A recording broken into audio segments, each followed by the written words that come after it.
Saya melihat ya hakim ini cukup berani dan punya keberpihakan ya. Jadi menurut Pak Sugeng, si Peggy Setiawan ini masih bisa ditangkap lagi? Bisa, teoritisnya. Teoritisnya bisa. Teoritis ya. Tapi alat buktinya tidak kuat. Dia harus dikenakan sebetulnya pelanggaran prosedur sebagai obstruction of justice. Sebenarnya begitu, tapi nyatanya tidak. Jadi gitu, tidak untuk ada. PK-nya itu harus melaporkan Rudiana obstruction of justice. Tapi 8 tahun yang lalu ya. Nah, apakah sudah daluarsa apa belum? Gitu ya. Kalau ada putusan obstruction of justice atas Rudiana, itu bisa menjadi alat untuk PK, bukti surat.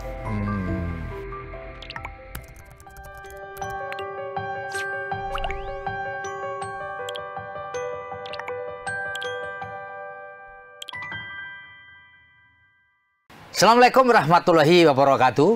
Bertemu lagi dengan saya Feby Mahendra Putra, Direktur Pemberitaan Tribun Network. Tribuners, kasus pembunuhan Vina, warga Cirebon dan juga Egi makin ruwet. Kenapa? Karena Pengadilan Negeri Bandung kemarin sudah memutuskan pra-peradilan yang mengabulkan seluruh permohonan dari Peggy Setiawan melalui kuasa hukumnya, dan kemudian para terpidana ya yang telah dijatuhi hukuman selama seumur hidup juga berniat mengajukan peninjauan kembali karena merasa tidak bersalah atas dasar putusan pra-peradilan yang sudah disampaikan oleh Pengadilan Negeri Bandung pada tanggal 8 Juli kemarin.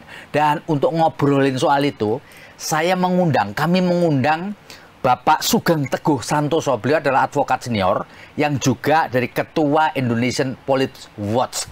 Jadi dilihat dari namanya saja, organisasi ini memang watchdog-nya polisi. Saya akan sapa beliau. Assalamualaikum Pak Sugeng. Waalaikumsalam Mas Feby, jumpa kembali ya kita ya. Pak Sugeng, tentu IPW mengikutilah ya kontroversi dari kasus pembunuhan Vina ini ya.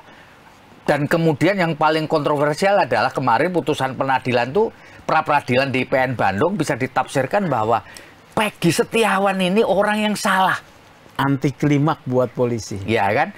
Salah nangkep lagi kira-kira gitu lah.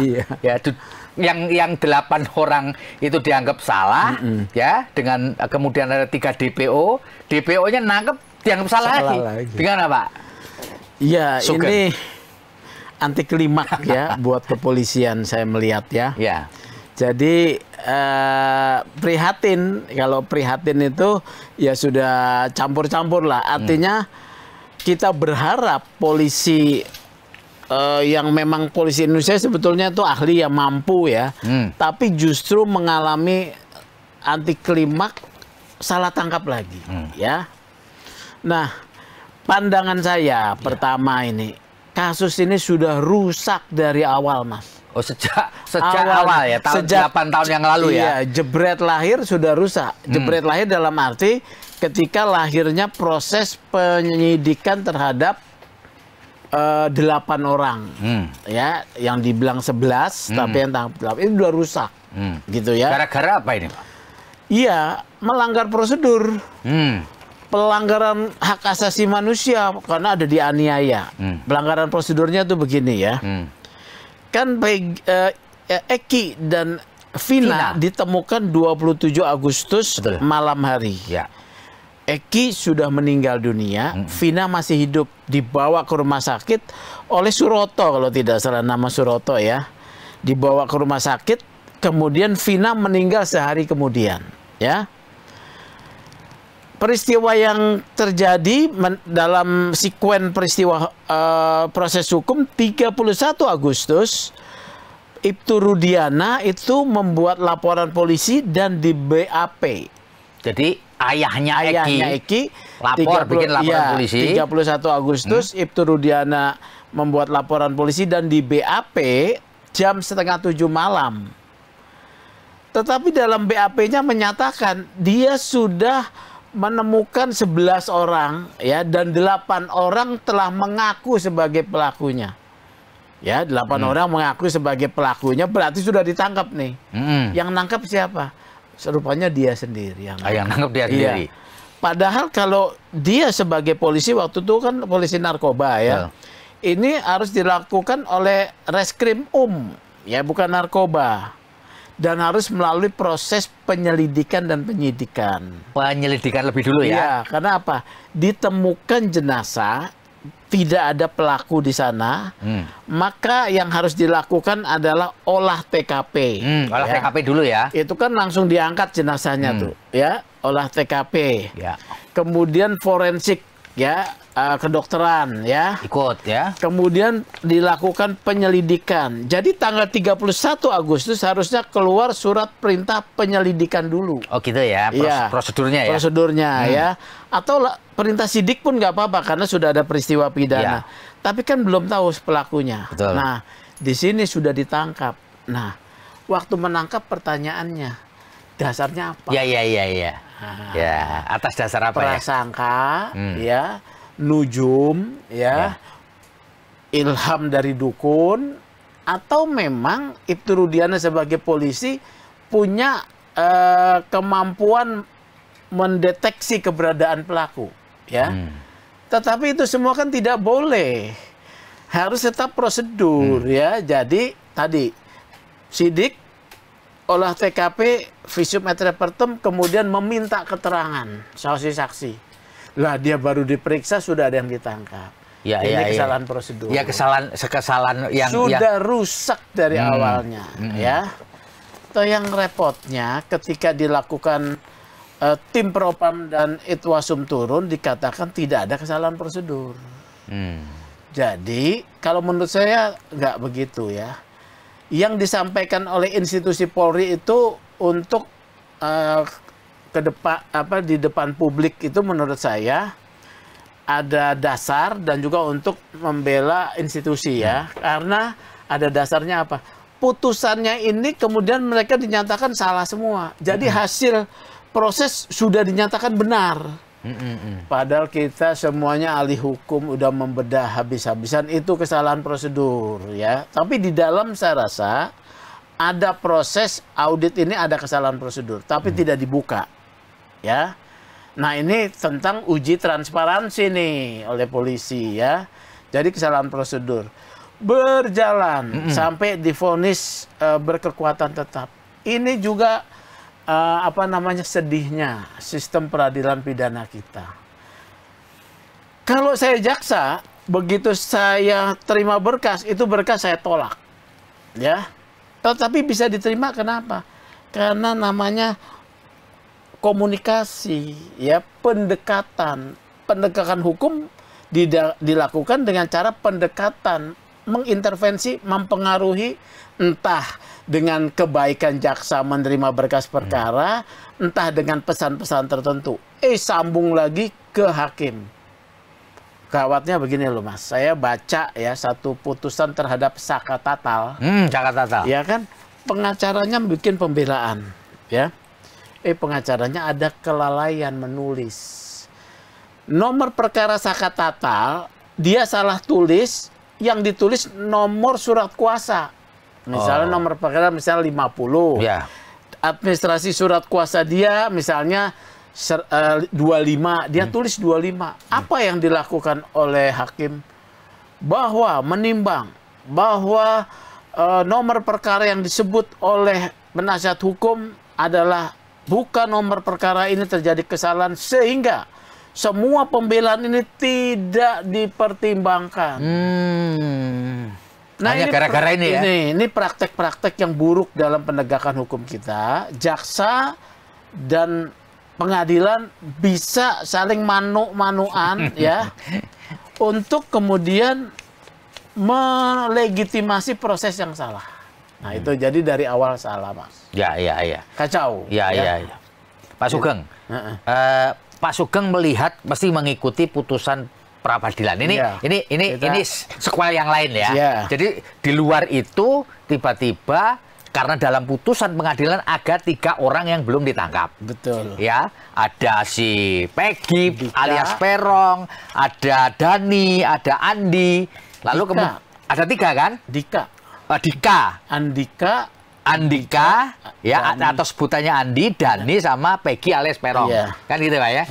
Nah, tapi kemudian oleh polisi 2 nama Andika sama Dani dianggap fiktif, tapi Peggy-nya ada. Nah, ini menurut Pak Sugeng ada putusan pengadilan kontradiktif. Ya, gimana ini Pak Sugeng? Jadi ada 2 nih. Ini kewenangan penyidik penuh di dalam hal saat ini. Kalau dia memutuskan yang 2 itu tidak ada, sebetulnya kewenangan dia, ya. Setelah membaca berkas. Tetapi kontradiktif, kenapa kemudian juga yang 1 dinyatakan ada? Nah, ini udah kontradiktif, ya. Jadi pada aspek kewenangan dia boleh, ya. Tetapi kemudian pada aspek logis, ya, pada aspek yang namanya rasional nggak nyambung, ya. Jadi terjadi dia Peggy ada, tapi yang masyarakat kan ramai itu. Ini katanya orang-orang yang punya pengaruh kuat, ya keluarga. Tapi saya nggak mau ngebahas itu lah ya. Jadi menurut saya tadi seperti tadi ya, Peggy ada ya. Nah, Mas Peggy ada dan bias soal posisi status itu punya pengaruh loh. Nah, gimana itu Pak? Jadi saya melihat ya, orang-orang miskin, orang-orang lemah, orang-orang yang di golongan bawah itu selalu jadi korban. Gitu loh ya. Orang-orang yang punya pengaruh kuat, orang-orang yang punya uang besar, punya kekuasaan selalu dapat privilege ya. Peggy ini cuman bapaknya buruh bangunan. Dan dia kuli juga. Kuli juga, ya. Jadi mungkin juga ada seleksi. Ini lemah nih kalau kita ini tidak ada. Dia nggak tahu. Publik ternyata mengawal. Dia dibela oleh publik. Ya, jadi dianggap di antara ini yang paling lemah ini. Iya, tetapi publik membela habis-habisan. Karena memang publik itu, masyarakat itu punya jiwa yang namanya keadilan. Rasa keadilan masyarakat, berpihak pada yang lemah, itu kecenderungan kita ya. Nah, ini sudah psikologis, ini harus diperhitungkan oleh polisi, apalagi sudah viral. Jadi Peggy yang kena, yang diambil, salah prosedur lagi. Waktu putusan diuji kan, di putusan. Jadi pengadilan itu mencari celah ya. Karena udah rame, saya melihat ya, hakim ini cukup berani dan punya keberpihakan ya. Kalau tidak didukung publik habis-habisan begini, belum teruji dia. Iya. Ini belum teruji dia sebetulnya. Iya. Kalau teruji itu dalam kondisi senyap, tidak ada dukungan publik, dia berpihak pada orang miskin. Jos ya. Tapi ini sudah terlanjur. Iya, tapi dia kita anggap berani dan punya inilah. Karena apa?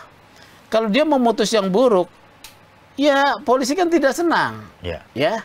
Bisa saja kapan lo gua incar. Bisa aja. Bisa ya. Tapi dia memilihnya jadi menemukan lobang. Wah.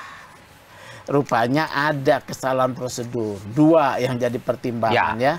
Bahwa Peggy sebelum ditangkap tidak diperiksa sebagai saksi.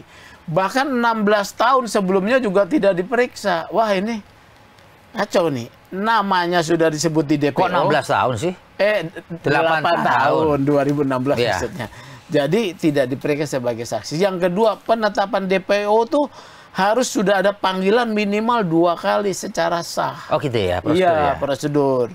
2 kali dipanggil tidak hadir tanpa keterangan yang sah, maka dia bisa ditetapkan DPO. Ya, tidak diketahui keberadaannya. Kalau diketahui keberadaannya, namanya dibawa paksa. Kalau tidak diketahui, masuk DPO. Nggak ada administrasinya, ketemu oleh itu hakim ya. Hakim. Jadi hakim memutus pada aspek formil namanya. Materialnya hakim belum berani masuk, Mas. Walaupun disebutkan begini kan pertimbangannya. Walaupun ada 2 alat bukti, akan tetapi soal prosedur juga harus dipertimbangkan penetapan, prosedur penetapan tersangka. Jadi dia main di prosedur dan ada lobangnya. Akhirnya di sana. Pertanyaannya selanjutnya, kan masih ada bukti-buktinya polisi nih, walaupun kuat atau tidak kita tidak tahu ya. bagaimana Peggy? Apakah dia masih bisa disidik? Pendapat saya, polisi tetap menaruh dalam daftar suspek prioritas. Karena dia cuma punya alat buktinya terhadap Peggy yang ini. Kalau dia mau mengulang dari nol, wes mabur, alat bukti semua itu sudah menguap. Alat bukti menguap, Mas, dengan lewatnya waktu. Seperti air yang pada satu mengendap di satu tempat, kena panas matahari, dia menguap menjadi butiran-butiran. Dan kemudian melakukan sublimasi lagi dari uap air menjadi air. Kemudian diwujudkan lagi, waduh itu luar biasa susah. Luar biasa membutuhkan keahlian, ya. Nah di sini nggak bisa melawan alam. Jadi menurut Pak Sugeng, si Peggy Setiawan ini masih bisa ditangkap lagi? Bisa, teoritisnya. Teoritisnya bisa. Teoritis ya. Tapi alat buktinya tidak kuat. Kenapa alat bukti tidak kuat? Ya, ini kita sedang bicara kasus yang konvensional. Ya konvensional ya. Ya konvensional ini ya. Kasusnya matinya orang itu membutuhkan alat bukti yang menunjukkan hubungan langsung antara perbuatan dengan korban.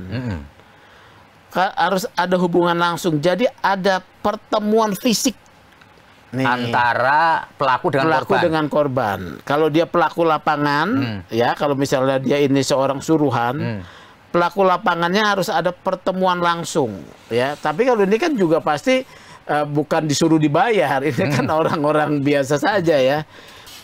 Nah, alat bukti fisik yang menunjukkan pertemuan langsung antara pelaku dan korban bisa saksi, ya.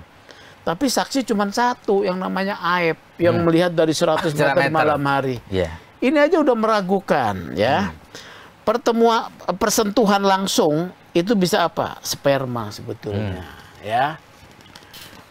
Kemudian apalagi? Keterangan Aep harus ditambah dengan bukti yang lain. Keberadaan dia di lokasi, CCTV di lokasi kejadian. Atau foto, ya. Atau benda pelaku tertinggal di lokasi, ya. Ini nggak ada. Mau pakai alat bukti apa? Ini perkara konvensional. Ini nggak bisa ini, ya. Yang sebetulnya harus dilakukan lagi mulai dari nol. Menurut Muknim Idris, ya, ini ya. Ahli forensik yang sudah meninggal, ya. Sudah meninggal, ya. Tubuh yang sudah menjadi manusia yang sudah menjadi jenazah itu quote and quote bisa berbicara.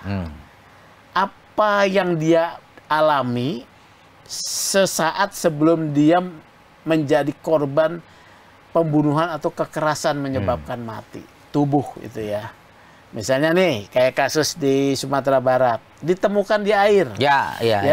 Dia sebelum nyemplung ke air sudah mati atau masih hidup, dia bisa berbicara. Sebenarnya lewat forensik, ya. Forensik gitu loh, ya.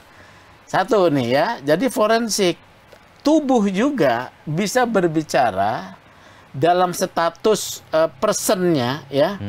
Yang mati kan Eki dan Vina. Umur berapa, ya? Hubungan apa antara Eki dan Vina? Pacaran. Jadi kasus pembunuhan secara teori kriminologi dan sudah teruji benar, kasus pembunuhan itu selalu mengkorelasikan bahwa antara korban dan pelaku saling kenal. Oleh karena itu yang harus dicari adalah kira-kira motifnya apa nih mereka mati nih. Mereka mati nih untuk urusan apa nih, ya? Kan kasus pembunuhan. Mereka mati urusan apa nih? Apakah utang piutang, ya? Apakah kemudian ada latar belakang dendam, ya? Ketidaksenangan. Dan ada lagi, ternyata ketika dilakukan otopsi atau bedah mayat, berdasarkan itu pada lubang kemaluan Vina terjadi keluar darah segar, ya, yang bukan haid, ya, dan ditemukan cairan putih yang diduga sperma. Nah, ini apa nih? Apakah terjadi ruda paksa, ya? Kalau ruda paksa, dia matinya tidak sendiri, berdua. Ini satu pesan bahwa pelaku sedang menunjukkan kekuasaannya, ya, di hadapan Eki. Ini mesti ditanya kepada Profesor Reza, ya. Tapi saya belajarlah sedikit-sedikit. Nah, ini motif harus didalami, harus dari nol lagi, ya. Jadi penting menggali. Apakah ada soal percintaan kah? Ada soal persaingan perebutan perempuan kah? Ya, kan sudah rame geng motor ini ya, itu. Dan yang ketiga, karena kan teknologi. Waktu itu lalai membedah komunikasi digital mereka berdua. Itu lalai karena sudah kesalahan prosedur. Udah kacau rusak dari awalnya. Tuh, ya. Jadi ini sangat sederhana, ya, sangat sederhana. Pak Sugeng, orang-orang ini, ya, para terpidana yang sudah menjalani hukuman ini, sekarang sedang menjalani hukuman, mengajukan PK, peninjauan kembali. Menurut Pak Sugeng sebagai Ketua EB sekaligus advokat ini, mungkin nggak ini dilakukan dan tingkat keberhasilannya gimana ini Pak Sugeng? Ini ya, ini kan pintu gerbang penyelamatan terakhir secara prosedur, ya. Mohon hati-hati menggunakannya. Gimana itu? Pastikan ketika digunakan pintu itu adalah pintu yang terbuka dan bisa sebagai pintu lari, pintu kelolosan nasibnya. Karena kalau tidak, selesai mereka. Karena putusan misalnya dilegitimasi bahwa mereka gagal, habis nasib mereka, ya. Nah, ini makanya hati-hati, ya. Kalau saya melihat, kalau PK kan duanya alasan, Mas. Satu, kelalaian hakim itu sudah lewat, sudah 8 tahun, ya. Tinggal novum, bukti baru. Bukti baru mulai bermunculan. Kesalahan penerapan hukum juga ada itu. Tapi udah lewat. Oh, sudah lewat, ya. Karena kesalahan penerapan hukum itu hanya 180 hari sejak putusan kasasi tersebut diterima secara resmi, ya. Termasuk kelalaian dan kesalahan itu masuk juga 180 hari. Lewat. Iya, kalau novum tinggal novum. Tinggal satu, ya. Iya, novum, ya. Novum ini setiap saat bisa. Makanya betul-betul harus dilakukan pengujian yang ketat. Kasus-kasus salah hukum, ya, itu berhasil beberapa contohnya, ya. Ingat kasus Rian Jombang nggak? Ya. Rian ditangkap karena membunuh sesama jenis di Depok. Ya. Ditangkap. Ternyata setelah diperiksa dia mengakui ada membunuh di Jombang. 2 orang dia tanam. Ya, ada dua orang lain. Ada 2 orang di itu. Terusnya yang dipersalahkan orang lain. Nah, jadi dari Rian lah alat bukti yang sangat kuat. Jadi yang saya mau katakan, polisi harus mengungkap kasus ini untuk menegakkan keadilan juga buat para terpidana ini. Cuman polisi kan nggak berkepentingan terhadap mereka. Loh, kepentingan. Kepentingannya apa? Ini yang harus dikasih tahu sama publik. Polisi begitu ada peristiwa pidana berdasarkan undang-undang dan tugas serta kewenangannya wajib mengungkap kasus ini secara benar dan adil. Ya, tapi kan sudah ada putusan Mahkamah Agung yang menguatkan dia, ngapain juga dia kan merasa tugasnya selesai. Di sini dibutuhkan polisi-polisi yang punya responsibility yang tinggi. Ini tahu ini bukan pelakunya, ya. Yang mau menginvestasikan waktu dan pikirannya menegakkan kebenaran dan keadilan. Artinya Pak Sugeng mendesak supaya polisi membuka kembali dari kasus nol. ini dari nol. Saya rasa polisi saat ini sedang menyelidiki dari nol. Kita kan tidak tahu saja. Tapi apa menurut Pak Sugeng mungkin nggak ini? Kan tadi dikatakan karena ini alat buktinya udah menguap, kan memerlukan energi yang luar biasa. Yang namanya kemustahilan, ya. Kemustahilan tuh tidak di dunia ini tidak absolut. Ya. Yang namanya kemungkinan di dunia ini bisa muncul ya. Oleh karena itu ada perintah undang-undang, jalankan, please selidiki dari nol lagi ya. Tetapi kan membutuhkan alat bukti ini ya, membutuhkan. Nah, alat buktinya ini kan tadi yang saya bilang sudah menguap ya. Cobalah dirangkai lagi pasal demi pasal ya, pasal demi pasal ya. Motif itu bisa, motif dulu ya. Motif disusun dari sisi motif nih, ya. Kemudian dulu alat komunikasi Eki dan Vina ini bisa nggak diekstrak kembali?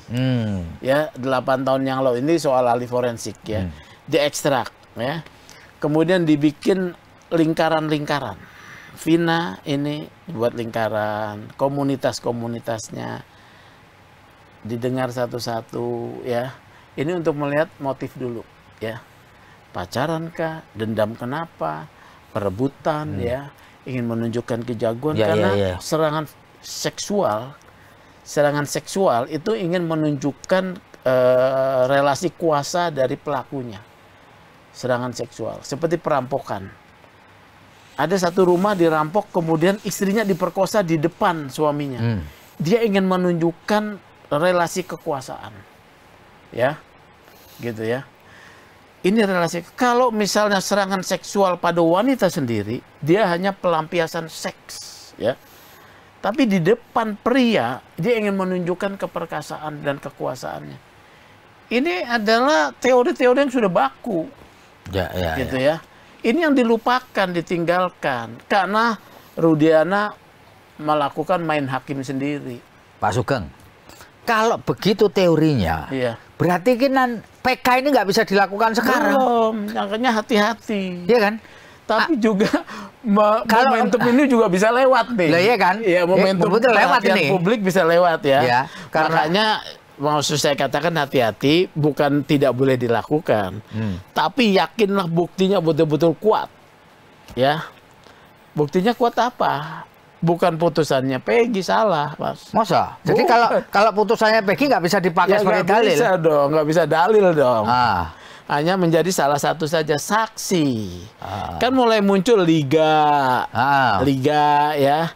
Terus saksi lain apa lagi ya? Keberadaan itu kan buat Peggy ya. Pasren nih, ketua RT. Ini kan dia diduga dalam kekuasaan pihak tertentu, dalam hal ini mungkin polisi, ya. Pasren, ya. Untuk mengatakan, oh mereka tidak ada di rumah saya. Aep, Dede juga. Aep yang mengatakan dia melihat 100 meter, ya kan? Itu bisa bisa dihilangkan. Ya, jadi kan itu dibangunnya atas nama Aib dan Sudirman. Satu orang pelaku itu Sudirman. Ya, Sudirman ya kemudian menjadi terpidana juga kan? Iya, dia mengakui sampai sekarang. Yang lain sudah mengatakan tidak tuh, ya. Nah, jadi Aib bisa dipatahkan dengan ahli optik. Keterangan Aib. Cari ahli optik yang bisa, jadikan ini scientific crime investigation nih. Ahli optik ditanya, apakah dalam jarak 100 meter mata manusia bisa menangkap ya objek benda dengan tepat dan mengidentifikasi wajah, warna baju, ya 100 meter ya, dalam kondisi cuaca dengan kecerahan berapa, itu ahli optik. Sudah ada, semua ilmu ini sudah ada yang bisa membantu. Makanya saya katakan ahli optik cari untuk mematahkan Aib. Ya, tinggal Sudirman. Sudirman secara teoritis bisa dipatahkan dengan putusan Andi Andoyo Sucipto, ya, yang soal saksi mahkota. Tapi ini tergantung hakim. Ya, tergantung. Karena ini kan bukan negara common law yang bisa mengikat hakim ya. Ya, jadi tergantung hakim. Nah, Sudirman ini keterangannya kan dia juga pelaku, tapi dia juga saksi, ya. Ini bisa di cross check dengan kemudian ketepatan akurasi keterangan, ya. Bisa nggak kita lagi ribut-ribut kita bisa hitung teman kita apa yang dilakukan segala macam. Ini juga akurasi, peranan perbuatan ya. Kemudian ada kesalahan yang disebut kelalaian itu, walaupun sudah lewat, yang katanya ada senjata. Itu dalam hasil visum et repertum tidak ada akibat dari penggunaan senjata tajam. Ya, ini kita serahkan kepada para pembelanya, tetap semangat ya, memperjuangkan keadilan. Momentumnya ada, tetapi hati-hati. Ya, ini momentumnya ada nih. Momentumnya ada ya. Publik sedang membela. Ya. Hakim sedang disorot. Ya.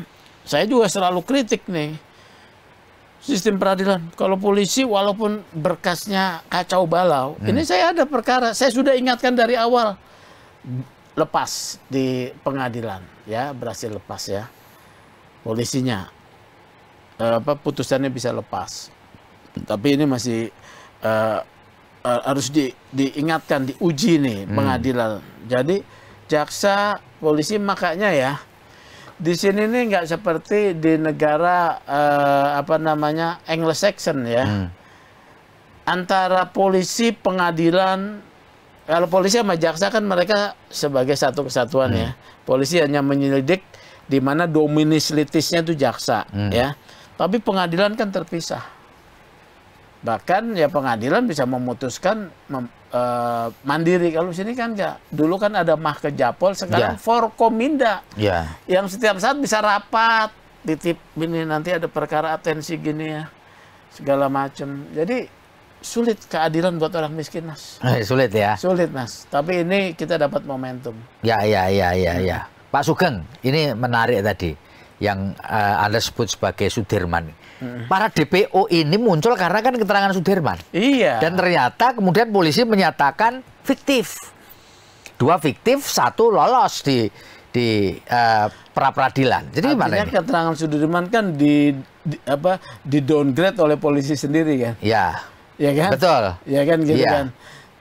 Tapi kita harus dalami lagi, keterangan polisi dibantah itu bahwa itu hilang. Kami belum, kalau tidak salah, belum menemukan bukti-buktinya. Setelah disorot, kami belum menemukan bukti-buktinya. Gitu loh ya. Ya. Jadi ada lagi modifikasi jawaban atau ya penjelasannya seperti itu ya. Ya. Saya menangani satu kasus di Bali, dari kalau tidak salah 7 pelaku, 6 pelaku menolak menggunakan 1 orang saksi mahkota yang kemudian menghukum semuanya.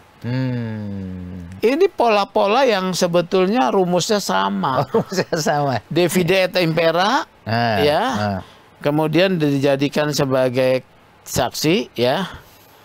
Jadi ini kasus di Bali saya pernah tangani ya. Gitu. Pak, ini kalau melihat ini sebenarnya kan macam-macam. Ada yang hakimnya atau jaksa perlu dieksaminasi lah, penyidiknya perlu diperiksa ulang lah. Tapi kan Propam sudah terlanjur begini. Jadi ini semuanya baik-baik saja, termasuk Rudiana yang melakukan pemeriksaan awal, melakukan interogasi. Gimana ini, Pak? Rudiana ya tidak bisa disalahkan dalam posisinya dia bukan penyidik. Loh lah ya. Dia melakukan main hakim sendiri, ya. Dia harus dikenakan sebetulnya pelanggaran prosedur sebagai obstruction of justice. Sebenarnya begitu, tapi nyatanya tidak. Jadi gitu, tidak untuk ada. PK-nya itu harus melaporkan Rudiana obstruction of justice. Tapi 8 tahun yang lalu ya. Nah, apakah sudah daluarsa apa belum? Gitu ya. Kalau ada putusan obstruction of justice atas Rudiana, itu bisa menjadi alat untuk PK, bukti surat. Gitu ya. Kalau itu belum ada ya. Nah, sekarang sudah diputus terpidana. Artinya memang perbuatan mereka secara hukum salah. Walaupun saya yakin mereka bukan pelakunya. Sudirman mengaku entah dengan bagaimana ya. Iya. Gitu loh. Pak, apakah menurut Bapak usaha yang dilakukan oleh keluarga para terpidana, lalu kemudian penasihat hukumnya, ini sia-sia apa enggak? Oh, tidak ada yang sia-sia. Tidak ada yang sia-sia. Tidak ada yang sia-sia. Upaya sebagai manusia yang menemukan kebenaran tidak ada yang sia-sia. Buktinya satu, ya, ini mengkonsolidasikan masyarakat, ya. Upaya itu telah mengkonsolidasikan keberpihakan masyarakat, merubah paradigma juga hakim, ya. Kemudian ditemukan ada kekeliruan, tidak ada yang sia-sia, ya. Kalau tujuannya adalah bebasnya para keluarga terdakwa, itu masih tujuan yang harus dicapai. Ya, berjuang lagi terus. Gitu ya, jadi begitu. Ya, jadi Pak Sugeng, sebagai Ketua IPW sekaligus advokat senior, boleh dong menyampaikan semacam closing statement buat bagaimana agar perkara ini terang, ya kan? Terus kemudian para pihak, kita bisa menemukan siapa yang paling bertanggung jawab terhadap tewasnya Vina sama Eki ini. Karena ada pendapat yang mengatakan, oh ini kecelakaan biasa. Tidak ada unsur pembunuhan di sana. Tidak ada unsur apa namanya. Saya bahas dulu ya kecelakaan. Gitu. Kalau kecelakaan itu kan berarti kecelakaan tunggal. Betul. Ya. Maka olah TKP menjadi sangat penting dan penyidik tentang laka lantas akan menjadi kunci. Ya, ini tidak diselidiki sebagai laka lantas. Ya, kemudian lokasi sudah berubah. Ya, katanya motornya tidak mengalami kerusakan. Kalau laka lantas mengakibatkan mati, benturan pada kepala, ya, benturan pada kepala, atau benturan pada badan yang harus dibedah otopsi. Itu bisa sangat dijelaskan, ya. Kemudian terjadi seretan panjang, ya, itu yang seperti itulah.